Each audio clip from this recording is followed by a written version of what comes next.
Chapter 7. Out of the frying pan, into the fire. Bilbo had escaped the goblins, but he did not know where he was, and he did not know where his friends were. He was alone, and it was getting dark. The sun was beginning to go down, and Bilbo realized, "Good heavens! I have gone all the way through to the other side of the Misty Mountains. Oh, where are Gandalf and the dwarves? I hope they are not back in the mountain, prisoners of the goblins."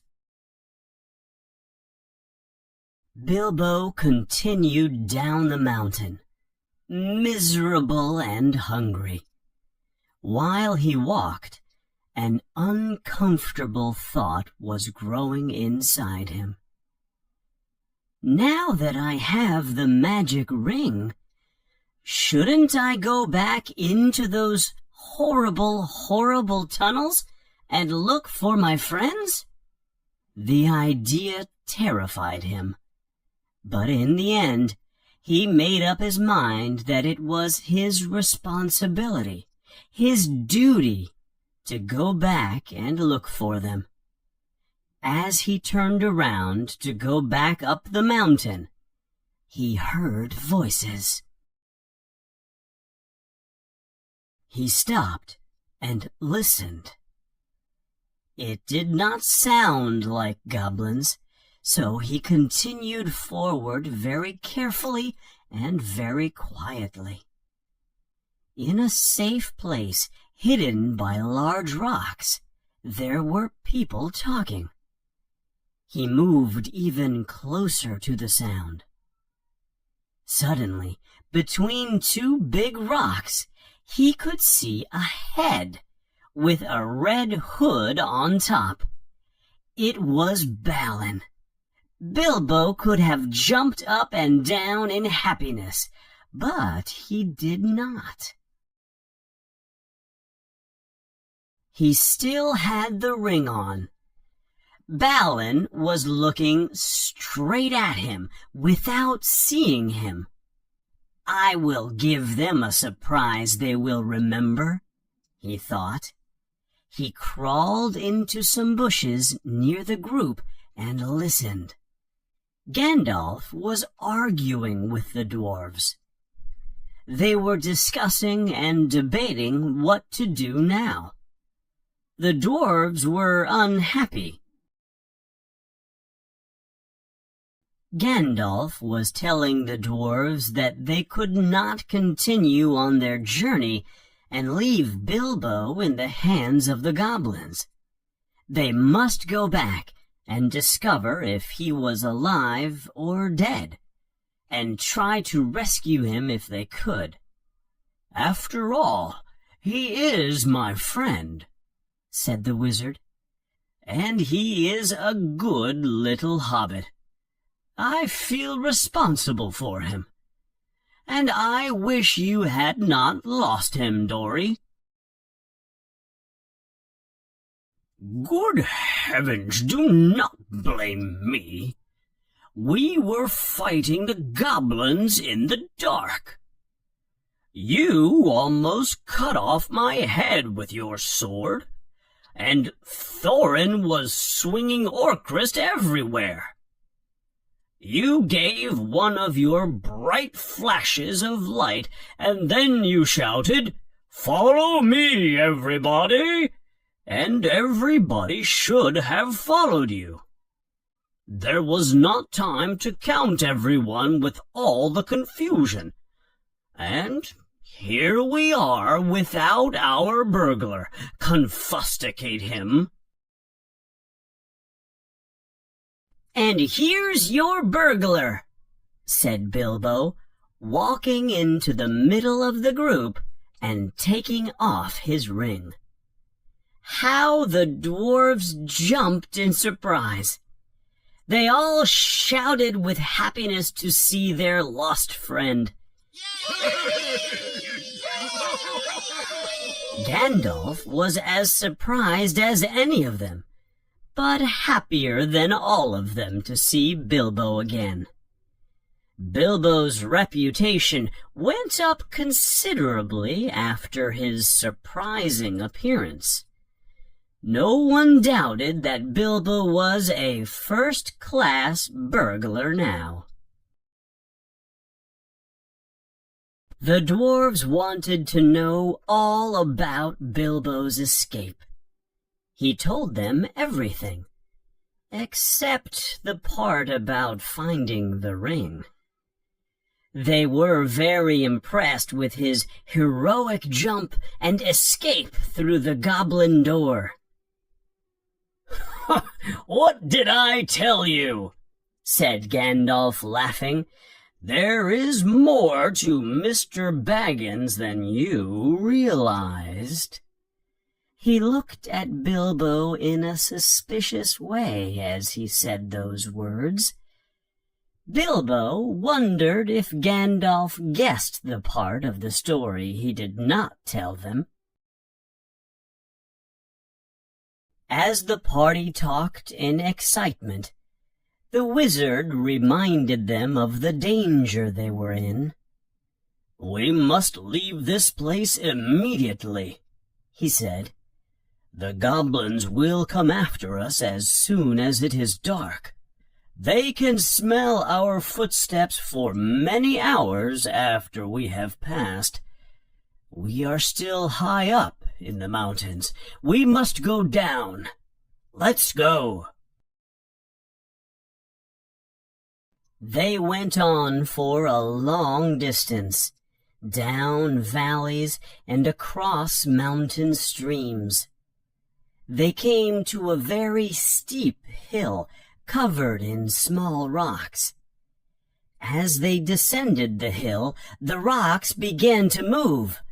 They were soon slipping and sliding down the rocky hill at a great speed. When they all arrived safely at the bottom of the hill, Gandalf said, "Well, that fall has moved us down a good distance, and it will be difficult for the goblins to follow us down this hill quietly." They continued down the mountain for a long time. "Please, can we stop?" asked Bilbo. "My toes are hurting, and my legs cannot move, and my stomach is as empty as my pockets." "A little further," said Gandalf. Suddenly, they heard a terrifying sound, a howl in the darkness down the hill. Then the first howl was answered by another howl, much closer on their right. Then there was another howl, even closer to their left. "Wargs!" cried Gandalf. "Escaping goblins to be caught by wargs," he said. It became a very popular proverb after that, but we know it today as "out of the frying pan into the fire." "Climb up the trees, quick!" cried Gandalf. Luckily, wargs cannot climb trees. The dwarves and Bilbo all ran to find safety in the trees. It was a very funny thing to see, a forest of trees full of dwarves with long beards blowing in the wind. Gandalf was alone in a large pine that looked like a Christmas tree, with the wizard as the decoration. But what about Bilbo? He was too small to climb any of the trees, and the wargs were getting closer and closer. You've forgotten the burglar again, my dear dwarves, yelled Gandalf. Dory climbed down from his tree and let Bilbo climb up his back and stand on his shoulders. Bilbo was finally able to grab a branch and pull himself into the tree. Then Dory jumped up to grab the lowest branch himself. Only just in time. A warg jumped at his legs and almost bit him. In a minute, there was a whole pack of angry wargs surrounding the trees. The dwarves were trapped.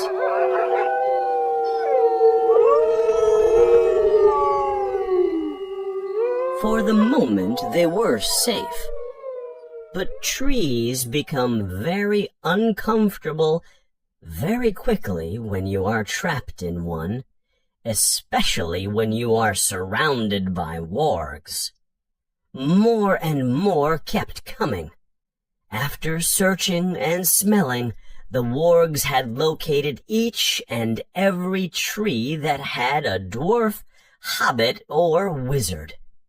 They left warg guards at the foot of each one. The party was unlucky. They were trapped in an area of the forest that appeared to be a meeting place for wargs. In the middle of the evil pack, there was a large gray wolf. He spoke to the other beasts in the terrible language of the wargs.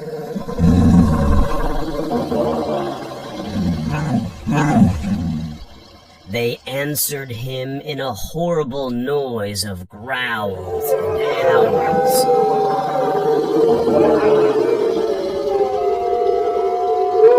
Gandalf understood the language. This is what he heard. The wargs and the goblins often helped each other to do horrible things in the region. The goblins often used the wargs to attack men in the area and take them prisoner back to the goblin caves, or eat them. The goblins sometimes rode the wargs like men ride horses. And by chance, this night was a night that the wargs were going to meet the goblins to attack human villages at the foot of the mountain. But the goblins were late. The wargs were angry and confused. They were expecting the goblins, but found the dwarves instead. But they were not going to leave now. They were going to wait for the goblins. Goblins, after all, can climb trees or cut them down. So you can understand why Gandalf began to feel afraid. He was a powerful wizard, but he was a wizard stuck in a tree. But of course he was not going to let the wargs do what they wanted. He gathered some of the large pine cones from the branches of the tree he was in. He touched a pine cone with his staff, and it burned bright with blue flames. He threw it, burning, down into the group of wolves. It hit one of the wolves on the back, and immediately the wolf's fur caught fire.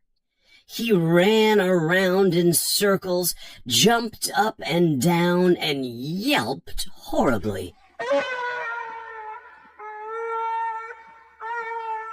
Gandalf threw another pine cone, and then another.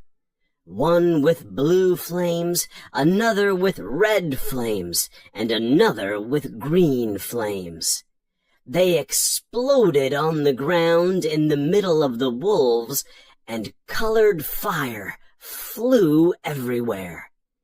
Gandalf hit their wolf chieftain on the nose, and he cried in pain. The dwarves and Bilbo shouted and cheered. Very soon, many of the wolves were burning. They ran around, bumping into other wolves and setting them on fire too. But the wolves were not the only things that were burning. Soon, some of the trees near the dwarves began to burn. It was summer after all, and the leaves were dry. "What is going on in the forest tonight?" said the Lord of the Eagles. He was circling high over the mountains, and he could see the fires burning. The Lord of the Eagles could see a rabbit moving in the grass from 2 kilometers in the sky, even at night. He could not see the people in the trees, but he could see the wargs and the fire far below. He could also see the goblins. They were coming down the mountain in long lines, holding bright spears. Eagles are not kind birds.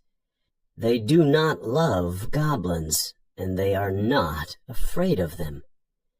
But if they saw them in the mountains or in the trees, the eagles would attack the goblins and make them go back into their caves. Eagles did not eat the goblins. They did not taste good. But goblins hated the eagles. Goblins could not climb the mountains to kill the eagles, so they were afraid of them. Tonight, the Lord of the Eagles was curious.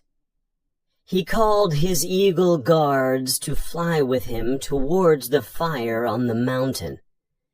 They circled slowly down, down, down towards the ring of the wolves. Gandalf, Bilbo, and the dwarves were lucky that night.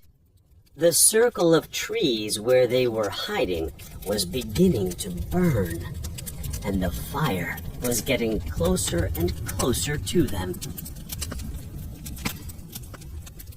Suddenly, the goblins arrived, yelling and screaming. They thought the wargs were in a great battle with the humans who live near the mountains. But when they discovered what was happening, some of them sat down and laughed. Goblins are not afraid of fire, and they had a plan. They picked up burning branches and burning leaves and placed them near the trees where the dwarves were hiding. Soon there was smoke and fire everywhere. Bilbo's eyes were burning, and he could feel the heat from the fires. Gandalf climbed to the top of his tree. He held his staff high in the air, and lightning came from it. He was going to jump down into the middle of the wargs and goblins. He would certainly die, but he would kill many wargs and goblins in his final moments. But he never jumped. Just at that moment, the Lord of the Eagles came down from above, picked up Gandalf in his talons, and flew away. The goblins and wargs howled in anger. Gandalf spoke quickly to the Lord of the Eagles, and his cry was loud in the night. His guards flew down like black shadows and attacked the goblins and the wargs. Other eagles flew to the trees and picked up the dwarves.